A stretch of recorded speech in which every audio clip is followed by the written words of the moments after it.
I still remember in the heat of Nairobi where um, one day in Kilimani, a young man stopped me at our cafe and he said to me, Lusene, I remember you. And I said, where do you remember me from? He said, I remember you speaking at Riara University. And I told him, oh, yeah, I did. And he said, how do I start a business if I had no connection, no laptop, and no capital? I looked at him and I saw the same hunger I once had when I left the army. And I told him, you already have the most valuable currency, clarity and connection. The internet just leveled the playing field. You don't need permission from anyone. You do need perspective though. And that moment sparked today's conversation. The truth is, Africa's future won't be built in boardrooms. It will be built online.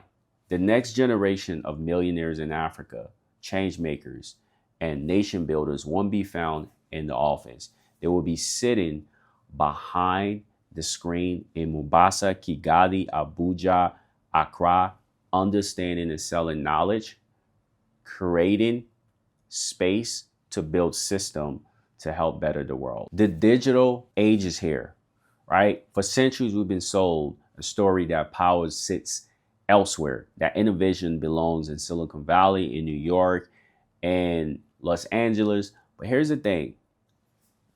Silicon Valley, it's the same as Soweto, but time is changing.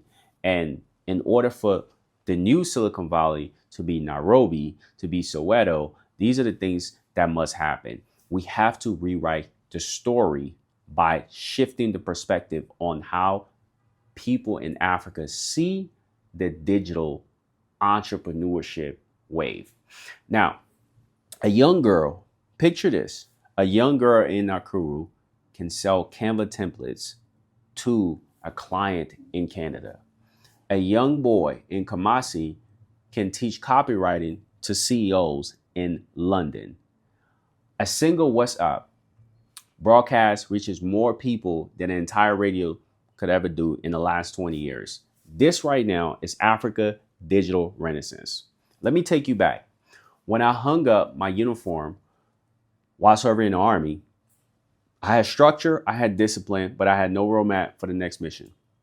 Because I'm from a military background. I love it. I was trained to lead soldiers, not build system, to fight wars, not algorithms. But the same principle apply in business, mission, execution, and adaptation, right? I realized the digital world rewards the same thing the battlefield does, which is clarity under pressure. The first digital products launch really flop. You know, I made $9 to $20. I wasn't making that much money on my digital products. But here's the thing.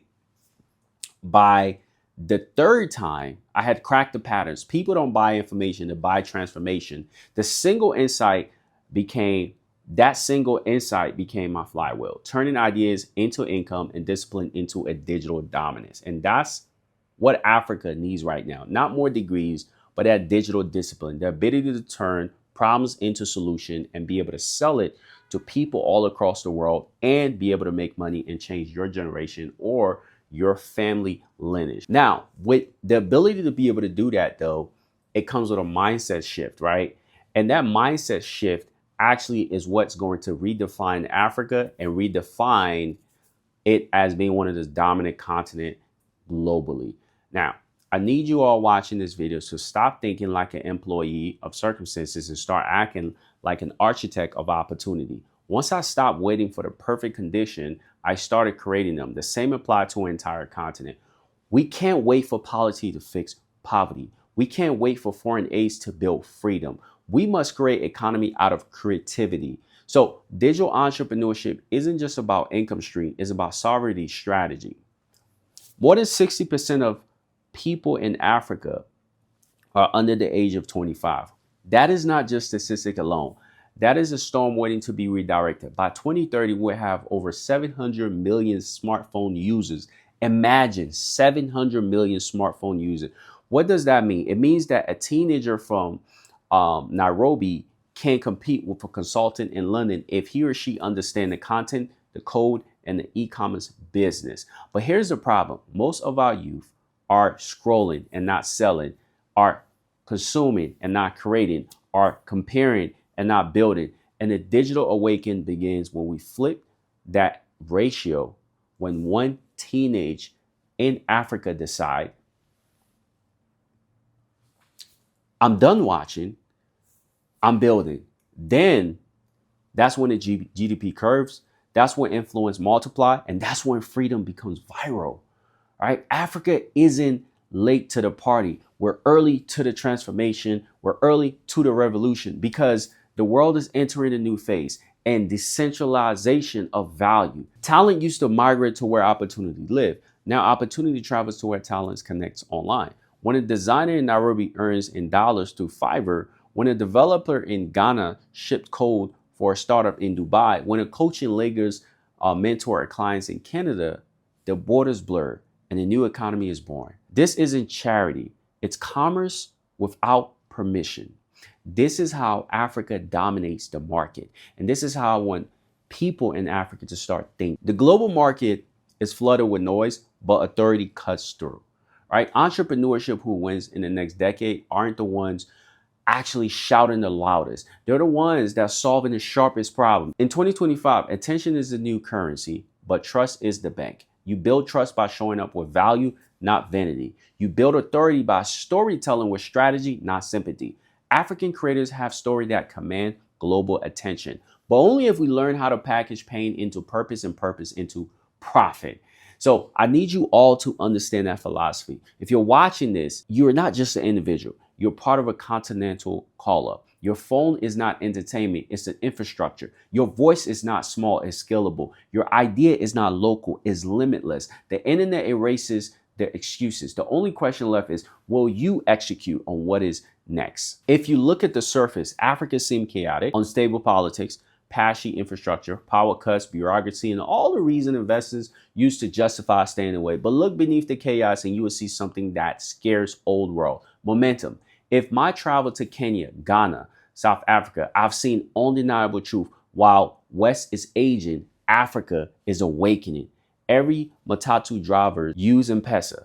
Every student is taking an online course in coding. Every small in-town vendors is learning how to use TikTok to sell their fashion. They're rewriting the economy with one click at a time. We're not waiting for roads anymore. We're building highways. So I need you guys to understand that digital infrastructure boom is near and is in Africa.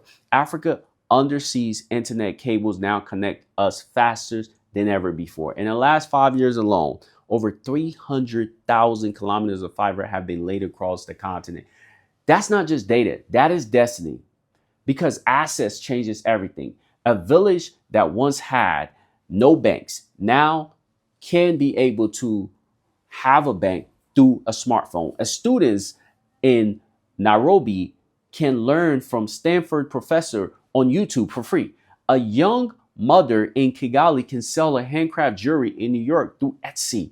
The digital entrepreneur form is here. Infrastructure isn't just about concrete anymore. It's about connectivity. The continent infrastructure gap was once our weakness. Now it's our advantage because we're skipping the industrial clutter and leaping straight into digital design. So here's where the big youth come in. You've heard the numbers. African media age is about 19.5 years.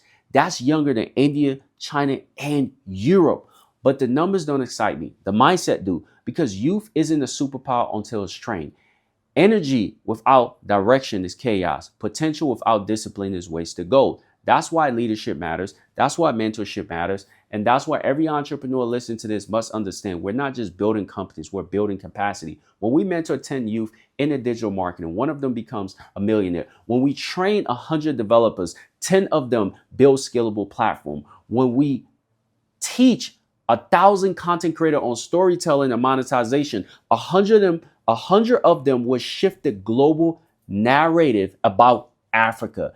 That's how the revolution happened, not in conference, but in conversation. Let me tell you guys a story about a young man named Samuel that I met. He was 21 years old in Nairobi who took an online class He didn't have a laptop. He just had an iPhone, right? But he learned how to create ebooks and he built his digital products on Canva and marketed using WhatsApp status and Facebook group. Within 30 days, he was able to make $100.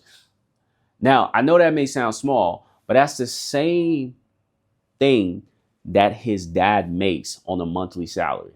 By month 3, he was teaching other people how to do the same.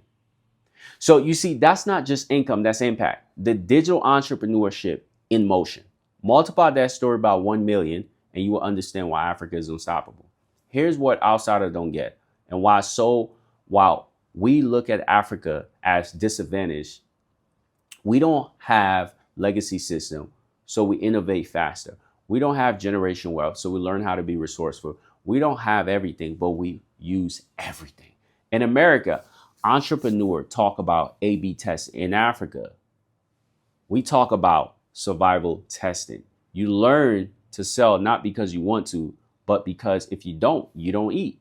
So that hunger produces innovation that you cannot replicate. And that's why the next generation of billionaires, founders will not just come from Wall Street, but they will come from the continent of Africa because of that hunger and because of technology. So let's talk about education, right? We must talk about the education, not the kind that traps people in debt, but the kind that frees them. Traditional education in Africa still train workers, not winners. It celebrates memorization, not monetization. We've been trained to wait for validation, diploma, job title, a manager approval. But the internet rewards demonstration. If you can demonstrate a skill, show consistency, solve problems, you don't need permission. That's the education revolution Africa needs. Proof of work, not proof of attendance. The new school are not in buildings, they're in browsers. The new curriculum is not just a theory, it's execution. And that is why when people ask me, Lusene, what's the future of Africa education? I tell them it's already here. It's called YouTube, ChatGPT, Coursera, and consistency. So I would say this, guys. Every digital entrepreneur you create multiplies opportunity. A designer hires a copywriter. A copywriter hires a video editor. A video editor hires a virtual assistant. That one online business creating an offline economy. And that's why when we digitalize that at a scale, we don't just reduce unemployment, we redefine it, because unemployment in Africa isn't a lack of job, it's a lack of imagination. And digital entrepreneurship is imagination monetized. Now, I must address the elephant in the room, our government. Most of them are still running on analog thinking. They tax innovation before understanding, they regulate creativity before cultivating it. But here's the twist. The digital economy grows faster than bureaucracy can block it. Government realized that they can't stop what they can't track. So that's the small ones. Kenya, Rwanda, Ghana are beginning to create ecosystem instead of obstacle. Innovation hubs, e-citizen portals, and most importantly, startup incentive. These are a signal that continent is catching up to. But we cannot wait for permission. The true policy shift that will begin when every citizen become a problem solver. When we stop asking, what can the government do for me? And start asking, what can I do for the government to be in the digital stage? So that's how we build Africa to become the next continent that dominates in the 21st century.